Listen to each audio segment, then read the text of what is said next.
Hi everyone, I'm Tina. This is To the Inner Wild. Welcome back to all your repeats and welcome to your newbies as well. What we do here is tarot. We do divination work, not just with the tarot systems, but we put into practical use what sources are provided to us. What drops along the way, whatever feels right. And today, what felt right was whatever's in here. I know what's in here because I accidentally bought, I think, 3 or 4 editions of this. They're not even separate editions. They're 3 or 4 of the same kind. And that was my life up until recently.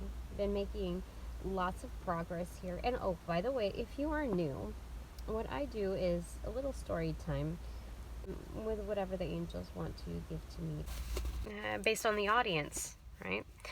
Energy is like attracting like, and so we must have something in common. Our storylines, or our solutions, our approaches, our current approaches. We're supposed to learn something from each other. So therefore, this is an energy exchange, just like anything else you do. But I thought I'd lay it out in the open here when we're doing divination work and accessing our higher selves, as well as current. There is a mutual energy exchange. So basically, what you receive from this is, it quantifies as much as you've given to me, what you were open to. Okay, now that said, so thank you very much in advance, because I expect this to flow well. Yeah, we're here to get better, broaden our perspective. Yeah, I think that really covers it. So in the end, you must thank the angels, your higher selves, spirit, your reader, with something. Anyway, don't want to get too giggly here. Oh, what I wanted to tell you was that was my life for a little while. And, you know, it's a farewell read as well. Today, I also met a new person. Oh, look, Two of Earth. What I do sometimes is, from my previous read, when I close out certain readings, the last card that pops out, I have as, turned up, so that the next time when I randomly read and pick up the cards, it will remind me of where I'm picking up from. Did I say that right? Where I left off. So, I find that with energy being conductive to similar, that Seven of Wands, it's a it's a horse with no name. It's it's like Zorro's horse gone AWOL. Yeah, look at that. That's funny. Okay. There are 7 dragonflies. Dragonflies are about change, transformation, adaptability, highest adaptability. Their flight is very similar to the maneuverability of, and it's not novice level for sure. This is the maneuverability of a helicopter. So why am I hearing things that are so? Okay. Well, anyway, it's like Zorro, the horse. It's like a combined one. Yeah. It's a unicorn, almost attempting to be a Pegasus. How cool is that? That's a different kind of transformation. Instead of that being like a phoenix, this is the melding of worlds, the best of each world, as you elevate past these levels. Does that make sense? So think about it like your hardest challenge, what you came out with, and transforming with the embodiment of that. for each separate world that you are transcending, you're taking something good with you and becoming part of that. Holy moly, that's what that is. That's what that is. Woo, that is cool. Oh, okay, I'm sorry, angels. I should formally invite you in. I already invited them prior to. But, where did I put that? Sorry, I need to prepare better. That's what my angel said. And I'm going to listen. I pulled out. It's okay. I pulled out the lighter for this. And then I don't know what happened to it. How weird is that? It's not just weird, it's annoying. Anyway. I found it. I found it. We are saved. It is 6:11, 6:44 on the clock. Okay, let's cleanse the air. I love burning sage. Well, it's not really burning it, it's the scent of it. Okay. Alright. So what are we doing here? We are continuing on with explaining what we have here. Also inviting the angels in, as well as your higher selves. And let's make it about also your inner child. And spirit totems. So I get almost like a carousel. Like it's about to leap into the air. And what spirit is going to do is going to suspend you in that delight. Right? 7 of fire or 7 of wands is usually about like having the higher ground. Oh, it is. Okay, but this is like a magnified version. It's taking the higher road, taking the higher ground in the effects of war. Yeah, it's competition, it's conflict, it's mean conflict. It's not like competitive conflict, like fraternizing kind of competition. This is almost mean-spirited. So, about transcending levels, this is a more elevated platform that we stand on. That is really cool.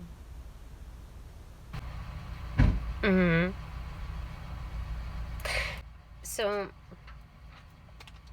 the dragonflies mean also that you're amongst people who are also transforming.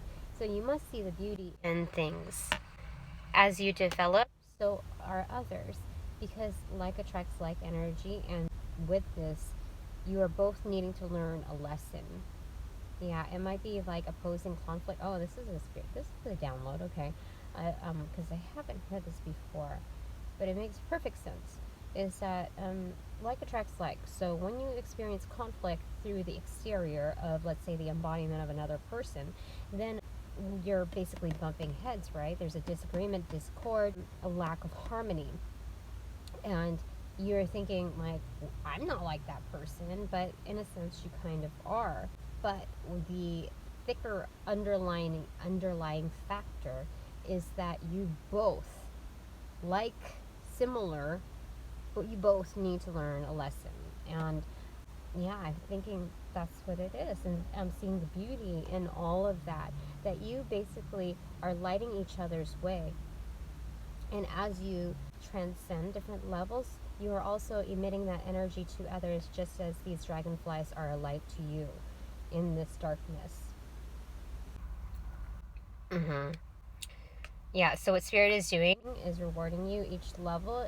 And the next one almost looks like a carousel, going through your own personal life cycles uninterrupted by having to strive up a mountain like a goat could easily do, was born to do. So once he leaps, it's almost like he's on a journey, or she's on a journey. And as she leaps, it's almost like a leap of faith, and then Spirit kind of suspends you like in a carousel within your own.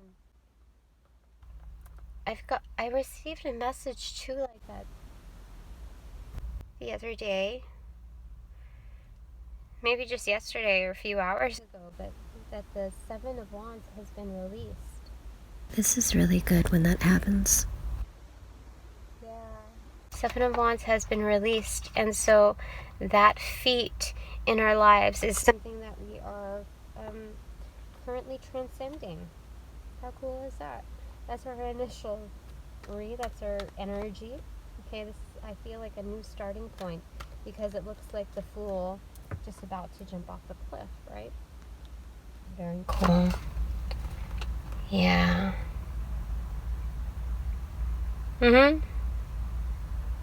That's cool.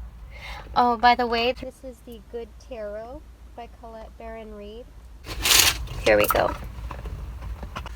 When I tested the energy on all three or four versions of this, when I tested 3 or 4 versions of this, they all had very powerful energy. Not a lot of tarot cards hold that much energy. It's very particular and it's consistent. On each of them, I felt a strong energy to it. Stronger than Doreen Virtues. In fact, with Doreen Virtues, it's kind of hard for me to like shoe into, but this one has a lot of consistency, and there's also another one. I should probably do a video review. I'm gonna get to it. Alright, Spirit, what do you want us to talk about? Considering that we gathered the higher selves of those watching at the time that they receive it, and your children, angels, and you, of course. So, what is it that you wanted us to talk about? 13:31 on the clock. Okay, well, we started off with this. I guess that's something. Oh my gosh, how insanity! This is cool. Okay, what was the second card? Tower and transformation. Those pair so well together, doesn't it? The Tower moment is a provoking, a change provoker. It's inevitable that we experience this in our lives, and we experience it more than once. It's a provoking energy, okay, and necessary to happen in our lives. And when one thing changes, it's a domino effect to others to follow suit, to see if, are you really in on this, or are we going to cycle through the same thing over and over until you actually break down and make something better, create better foundations so that you can grow bigger than what you currently are. Yeah, that's card number 16. That might mean something for you. You might want to look it up as an angel number or with a numerology, or broken down to 7. What else do we want to say about this, angels? Each portal bursts out with light from within. Ooh, yes. This leads to transformation. So it's almost like breaking an eggshell, but it's like, instead of the yolk in the middle, it's like a ray of light, a beam of light, a ball of light, just like how angels are depicted within the light frequency. So that's bound to happen. That is such a positive card. I'm touched by it. It's and there's entryways on the front area as well as the back, so it's expansive as you enter and as you go through and leave. The experience is the horizons are just kind of widened, broadened. Very cool. Yeah, that's what this card is saying. Yeah, and the fact that it went with this one, it's amazing. It's almost like this inner child. Oh my gosh, your inner child wants to talk.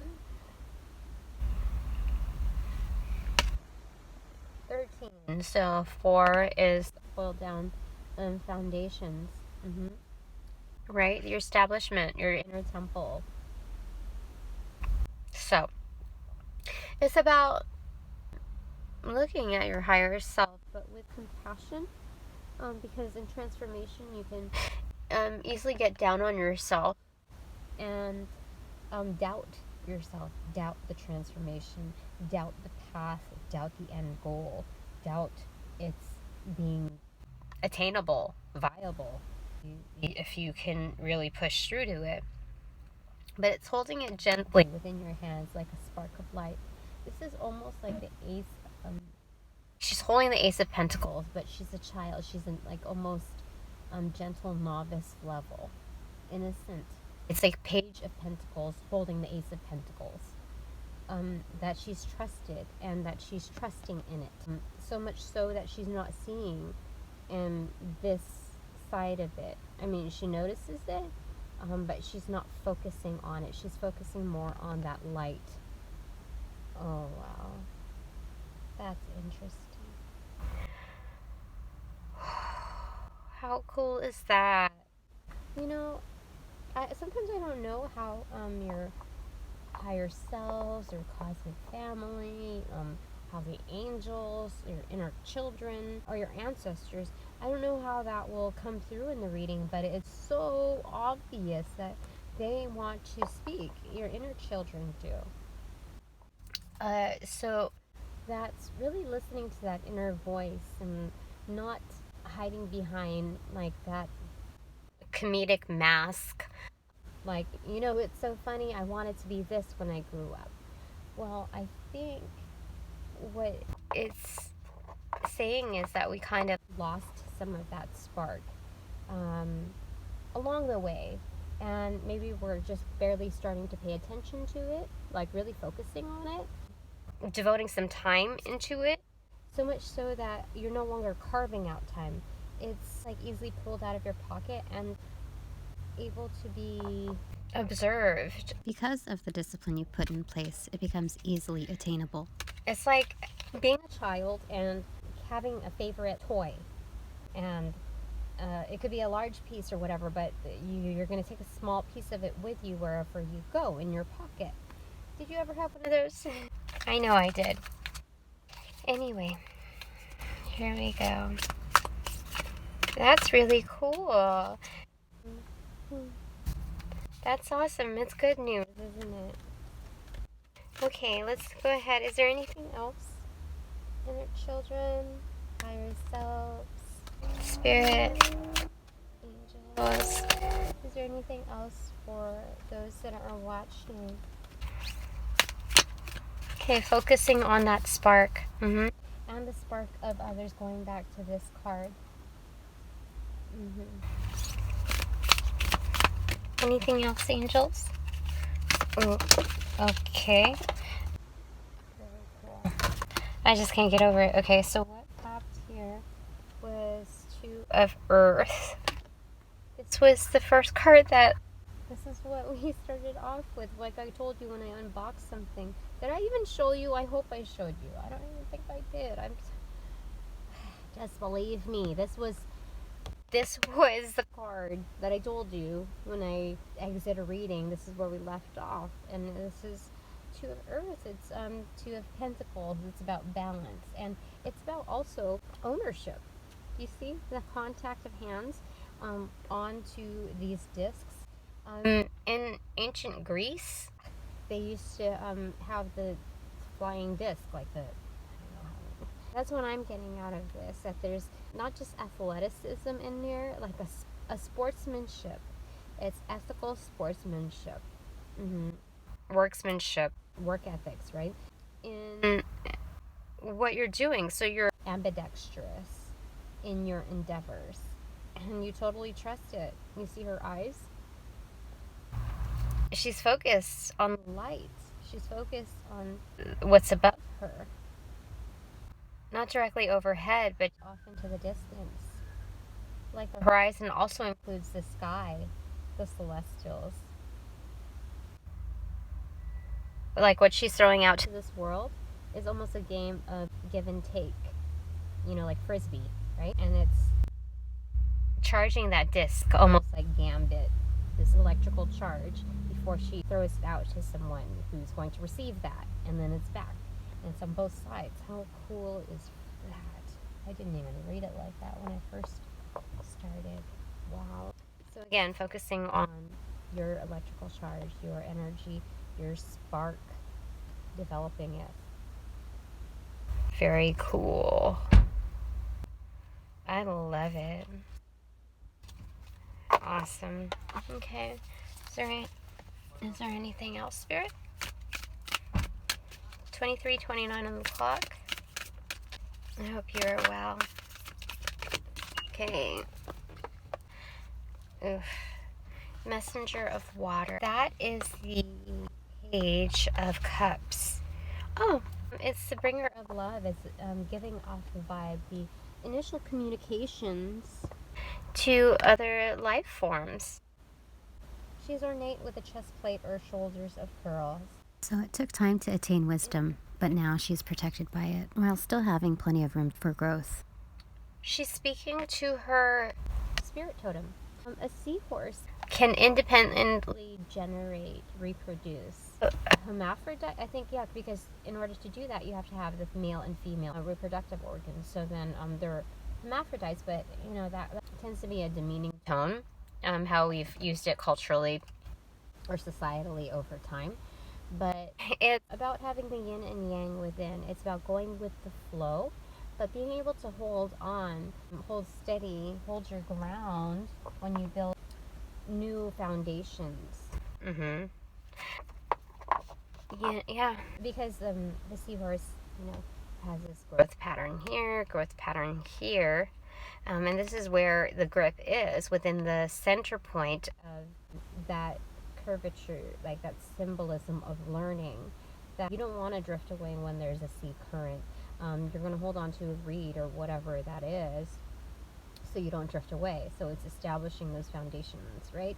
Laying your stakes in the ground almost. And even when you don't have the arms or the limbs in order to lay stakes in the ground, that you are held down by preceding principles. Mm-hmm. Other life forms that have been established. And it's not about dependency, really, but interdependency. Mm-hmm. Yes.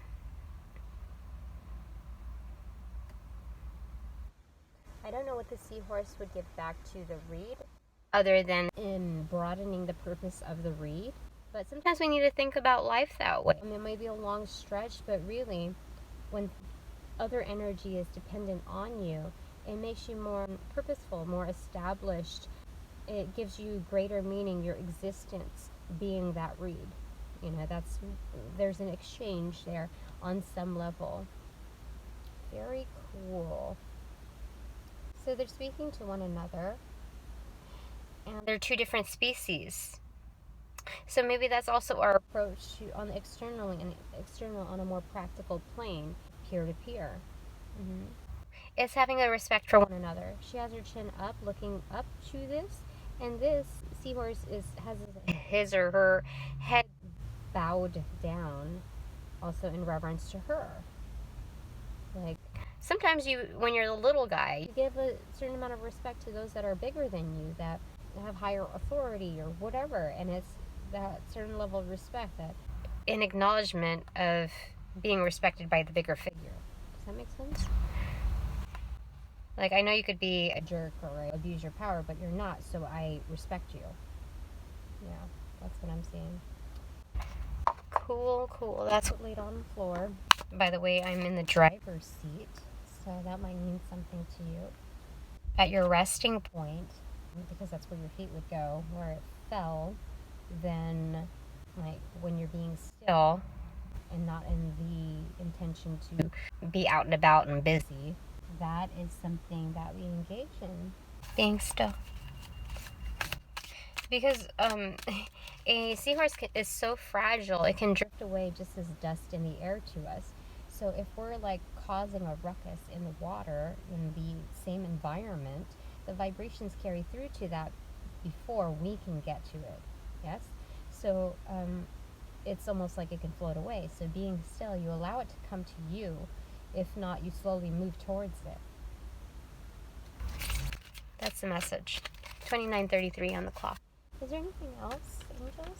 Okay. This fell straight up in the box. I don't know what it is. 2 cards. 9 of Earth and 8 of Fire. So 9 of Pentacles, lots of abundance. This is like the 3rd day in a row that we've received this. And then 8 of Fire, 8 of Wands, fast communications, lighting up the way as you move through, as you progress through.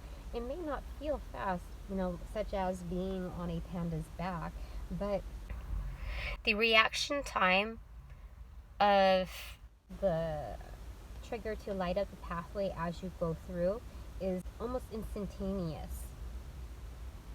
So it's fast forward movement, lighting up the way, having peace and taking your time, not rushing through it. The best part is seeing the transition happen. Black and white panda, yeah, we've got the yin and yang again reference. Being almost backpacked through by this balancing act. The trust in the balancing act.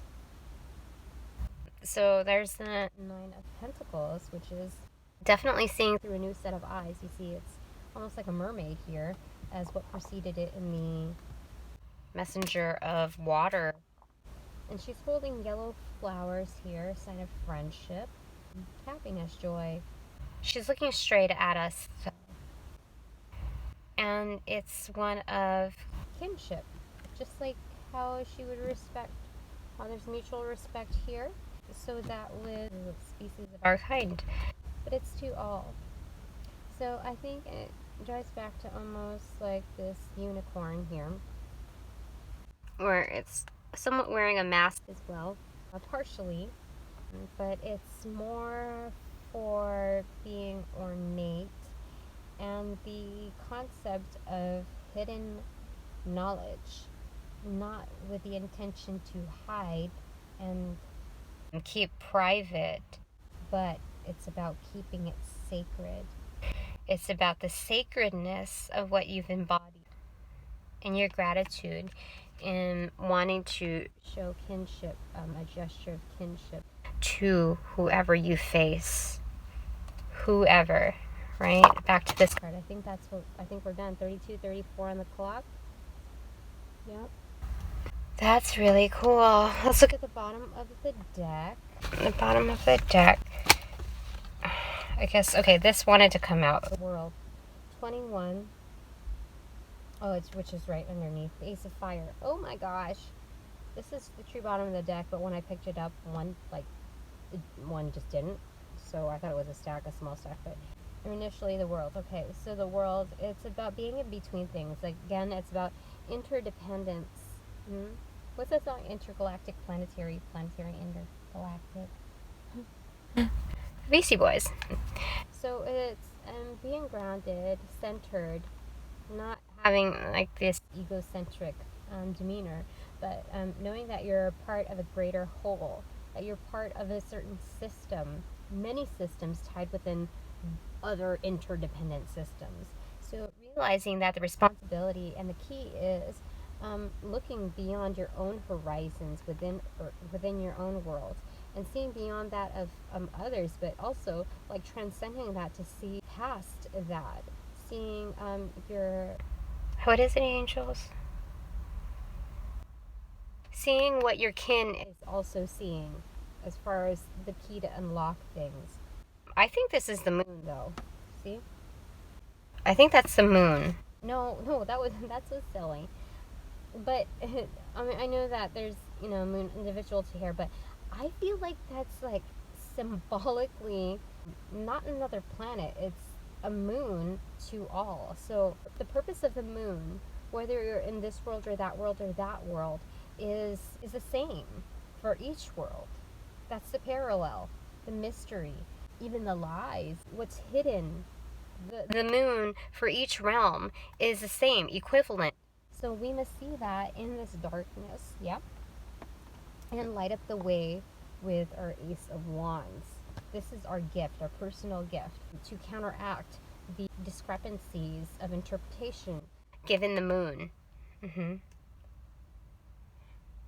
So it's not just finding the answers, but lighting up the way.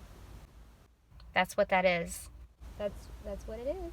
The elementals also wanted to speak, as you can see.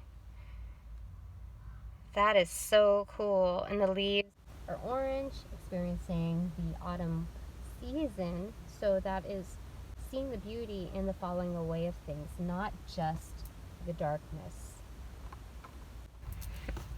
Cool. Yeah, so when you have different hues of orange, it kind of makes everything look richer. It enhances each other's tones. So when you see that, what are we going to talk about? Oh yeah, the sacral chakra between your root and your solar plexus, there's a blending of the orange color. So that's your personal drive, your will, your passions. It's almost like the heart to your core. Yeah. And your ability to follow through. You're given that. You see her horns? Allow her to latch on to light and become a useful part of it. And how her wings are very, very, very tiny. But just like a bee, she's able to carry through, follow through in flight, despite how small her wings are and how heavy her horns may be. So take time to consider what seems impossible. That's cool. All right, 37:24 on the clock. Thanks so very much. Thanks so very much. Thanks very much for watching. I hope you found something positive in this for your journey. And if you don't mind, I'd like for you to hit the like button. And that is my miniature wish today. Anyway, feel free to comment, and I'll just say I'll see you again soon. I'll see you again soon. And thanks for joining in. Thank you, angels. Thank you, higher selves. Thank you, inner children. Thank you, spirit. Thank you, angels. Thank you, you. Okay.